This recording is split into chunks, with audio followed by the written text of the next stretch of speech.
How do we fix these pesky windows on the Ford Bronco? Guys, this is a question I get all the time. My name is Jason Gillett. I do video walkarounds, reviews, tech tutorials, and all kinds of things automotive. And today I'm going to help you with your windows. So what can happen often is if you had any kind of electrical work done on your Bronco, you changed your battery, just something like that, sometimes you need to reset these windows.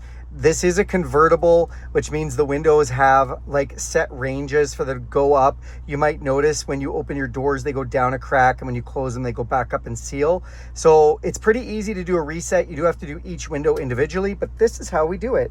So you pick the window switch. Let's do the passenger one right now. And we press it and we go down. We hold the switch down. When it gets to the bottom, we count 1, 2, 3, 4, 5. Then we're going to pull the switch all the way up, holding it, and we go 1, 2, 3, 4, 5. That's it. It has been relearned.